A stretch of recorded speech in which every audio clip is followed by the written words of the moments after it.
समुद्री जल खारा क्यों होता है? आप सोचे हैं आपका पसीना कैसा रहता है? नमक। देखिए, अगर कोई समुद्र बहुत बड़ा है तो उसका पानी ज्यादा खारा नहीं होगा, अगर कोई समुद्र छोटा है तो उसका पानी खारा होगा। महासागर का जितना भी जल होता है खारा होता है, हम उसे पी नहीं सकते। अगर पिएंगे तो फिर हमारे शरीर में बीमारी आने लगेगी, डिहाइड्रेशन होने लगेगा, वो पानी जल्दी देर तक रहता नहीं है शरीर में, वो खारा पानी होता है। दूसरा, उसमें ज्यादा देर तक रहेंगे तो चमड़वा छोड़ा देता है आपला, बहुत ज्यादा उसका पानी क्या होता है? खारा होता है। ठीक है, अब समझिए ध्यान से, समुद्री जल खारा क्यों होता है? क्योंकि नदियां नमक को ले जाके समुद्र में गिरा देती हैं। हमारे अगल बगल के वातावरण में नमक बहुत ज्यादा है। आप सोचे हैं आपका पसीना कैसा रहता है? नमक। अभी पसीना जाता कहाँ है? जब तक नहाते नहीं है तब तक कहीं नहीं जाता है। आपके शरीर का पसीना वापस नहीं जा सकता है, कपड़ा सोख लेता है, नहीं तो आप लोग वह चकट के मैल बन जाता है यहाँ पे। और वो सारा का सारा पसीना जब आप नहाते हैं, हाँ जी जगमोहन, बेचारा जगमोहन को कह रहा है कि जगमोहन का पसीना महकता है। जगमोहन प्रिय विद्यार्थी है मेरा, समझ में आ गया कि नहीं आ गया? जगमोहन एकदम प्रिय विद्यार्थी है। अब ध्यान से समझिए, हमारा पसीना कैसा? नमकीन। गाय भैंस सब चीज का पसीना हम नहा लेते हैं, सारा नमकीन निकल गया, वो पानी नाली में गया, नाली से बड़े नाले में, नहर होते हुए नदी में। 140 करोड़ आदमी नहाया, किसी ना किसी नदी में गया, वो बंगाल की खाड़ी में गया या अरब सागर में, फिर बना नमक।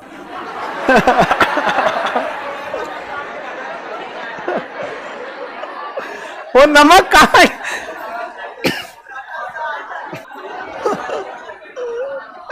आगे सेंधा नमक खाने लायक है।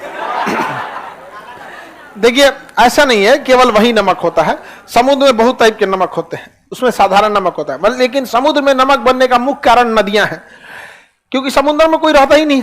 इसलिए गली मोहल्ला बकोट वकोट के कहीं ना कहीं से क्या लाती हैं सर? नमक वमक लेके आते हैं, ले आके उलाट देते हैं क्या समुद्र में, और समुद्र को कहीं जाना नहीं है, वहां पे उसका पानी क्या हो जाता है? खारा।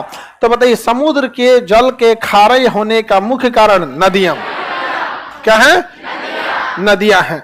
देखिए, अगर कोई समुद्र बहुत बड़ा है तो उसका पानी ज्यादा खारा नहीं होगा, अगर कोई समुद्र छोटा है तो उसका पानी खारा होगा, ज्यादा हो जाएगा खारा। अटलांटिक महासागर का खारापन 35 है। कितना है? प्रशांत महासागर का है 31। कितना है? 30 है। कितना है? ना 31। कितना है? 31। हिंद महासागर का इस तो नहीं, इसका 36 है। हिंद महासागर का 35। हिंद महासागर का 35।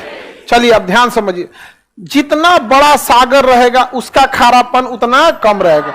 इसका परसेंटेज ऐसा साइन होता है, 2 लगा दिया जाता है खारापन का। तो बताइए, प्रशांत महासागर का खारापन 31, अटलांटिक का 36, हिंद महासागर का 35।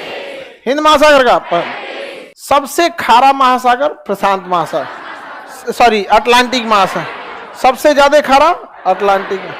जिसका रीजन समझिए अब आप खुद से, इधर से भी नदियां इधर गिर रही हैं, इधर की भी नदियां इधर गिर रही हैं, इस साइड की नदी इधर, इस साइड की नदी इधर, चारों ओर से उलाट दिया इसी में ले आके, इसका पानी क्या हो गया? खारा।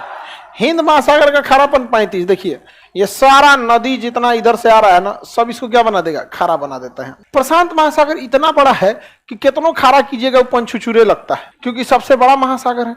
तो महासागरों में सबसे कम लवणता प्रशांत, सबसे ज्यादा लवणता हाँ, और हिंद महासागर का 35। तो हिंद महासागर की लवणता को ही हम महासागरों की औसत लवणता मान लेते हैं। तो महासागरों की औसत लवणता 35,